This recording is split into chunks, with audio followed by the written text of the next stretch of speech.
Hey guys, Joker the Fool here, back at it again with the 122nd episode of the Braxcast, and I'd say things are heating up in the Rippaverse basically as they always are, while there hasn't been any new books fulfilled, and while I certainly am still a little bit behind on the books I do have. One exciting thing that happened is that on Friday at 7 p.m. Eastern, there was a live stream that Eric did on Discord for a certain tier of the animation crowdfund backers. So there was a certain basically tier, and anybody at that tier or above that got a role on Discord and access to live streams. They're going to be a consistent, ongoing thing, and there is some pretty exciting stuff with those animations. I would say the biggest thing is that some of the animations that are going to be made are going to have more of a purpose than just being cool things for the fans to look at and to talk about video games, and of course video games being very hotly discussed in terms of like what fans want the Rippaverse to do outside of course making the comics. So it's probably making like video games as the next like foray into media. I'd say along with animation is probably a bit equivalent, but I see there's a lot of discourse with Rippaverse and video games. But that to say, the really exciting thing is that the shorts that were promised with the animation crowdfund will be coming out pretty soon. Probably the first one will be out by the end of next month. Probably even sooner than that, but at least based on what he was saying. But some of these animations are actually going to end up basically generating assets that could be used in a video game. And that was the biggest thing. So if you do want there to be a Rippaverse video game, then you go to Rippaverse.com and throw some money at the animation crowdfund. It's been reopened, and that seems to be, if there is going to be a Rippaverse video game anytime in the near future, it's going to be basically done through the animated efforts of Rippaverse Studios. It's going to generate the assets, and then once those assets are generated, it's just all about getting together the right team of people to make it happen.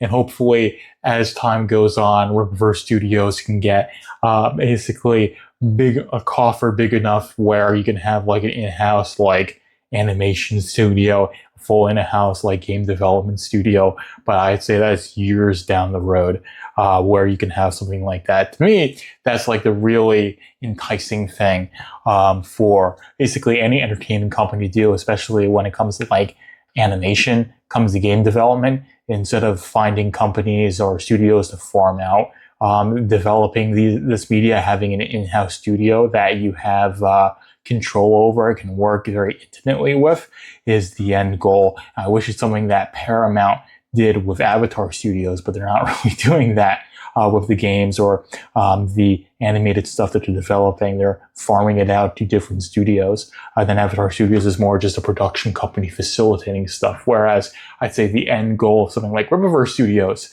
is to have in-house animation, in-house game development, where you're actually employing these people to be under the banner of Rippaverse Studios and actually developing this stuff with intimate input from Eric July and the creative team. And that's really, really exciting. Of course, the coffers to do that at Rippaverse, since it's an independent company, it's nowhere near there. It's, a multi-million-dollar project, and they just don't have the ability to do something like that. But it would be really, really cool if something like that could possibly happen. But while that is definitely in the future, I want to keep talking about the comics. So we are focused on the Exclave event. So the Exclave event is going to be dominating the Rippaverse basically for the rest of this year and into probably the first quarter of 2027 or so. And in that vein, we've got two Exclave related books. One of them is Exclave number 2. Of course, we have 0 and 1, and now Exclave number 2 is hitting the shelves. Of course, it will release on the 12th of January 2027, with the pre-order cutoff being the 23rd of October 2027. And it's written by Eric July with art by Will Conrad and Adriano Augusto doing the art. This is a 56-pager, which I've said this so many times. It is the standard format for these pre-order books, the only exception being Great War Separation 4, which makes sense. But anyways, get into the cover. So we've got cover A by Will Conrad with Marcos Martin being the colorist. Cover B, Ejumena, is the artist with Marcos Martin being the colorist again. Cover C is Ronaldson Ferrar with Marcos Martin once again being the colorist. And cover D is Ricky Pina with Adriano Augusto, who's the colorist for the book, coloring this cover. It does look quite cool, and it's just continuing a continuation of the main Exclave storyline, which is going to focus on Isom, Blood Roof, and Gooding. Excuse me, I'm getting those names mixed up. But those are the three main characters of the Exclave event. Their stories during Exclave will be narrated in the main series, and then there will be a bunch of characters that are auxiliary to the Exclave event. They'll basically have their own books. This includes Alpha Core Horseman. This includes Darren Fontano, includes Ron Kopp of Lillian Renashi, and Michael Copper. Also includes Saoirse. So Saoirse had her first issue up for pre-order, and now the second issue is up for pre-order as well. Its pre-order cutoff is the 20th of November 2026, with the 9th of February 2027 being the release date. This is another 56-pager, as I have said. Carol Brown is writing, and Jack Jadson is doing the art. Cover A is by Guillermo Carte, and Prasad Arroyo is doing the color work. Will Conrad is the cover artist for cover B, and Felipe Felix is doing the color work. Cover C is by Brow, and cover D is by Pal Rodrigues with Rovell Umal doing the color work on that. And that is the two books that were released for pre-order during this week. And like I said, the focus is going to be on the Exclave event for the next while. So getting stuff like Isom 4, even like Alpha Core 4, Yaira number 4, it seems, or more Horseman books, more Zalen. It seems to be on the back burner in terms of what they're focusing on. The comics and the Exclave event is going to dominate the Rippaverse, which for a crossover event and to actually make it feel like a big event in the universe, I think makes plenty of sense. And then I hope they have the Exclave event.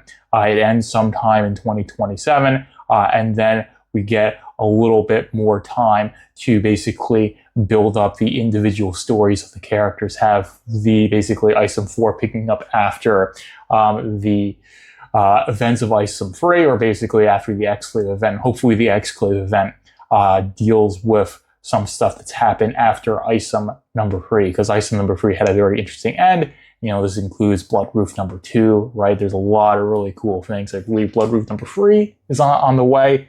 I'm not sure about that. There are so many freaking books that it's very hard to keep it all straight in my head at this point, which is a fantastic problem to have. But all that to say is that the Exclave event is going to be dominating the Rippaverse. So when you see me talking about books, it's most likely going to be Exclave related stuff. And if you wanted more Zalen, more Yaira, more Isom, then you're going to have to wait. And of course, there is going to be more. I believe Yaira is getting an Exclave book, if I'm correct, but she's got like the side book, Frost and Ruin, if I'm getting that name correctly. So a lot of these characters that are not going to be involved in the main Exclave book are still going to be getting books of their own. I believe there's even, I'm not sure Catch and Kill, but I want to say that for certain. But there's a lot of characters that will get their own Exclave books, including Santamon, right? So very cool stuff, very interesting. Definitely going to be covering it all on the Braxcast. Hopefully you guys enjoyed this episode. Joker is out. Thank you for tuning in to the Braxcast. Be sure to like, comment, follow, and subscribe to keep up with the Rippaverse.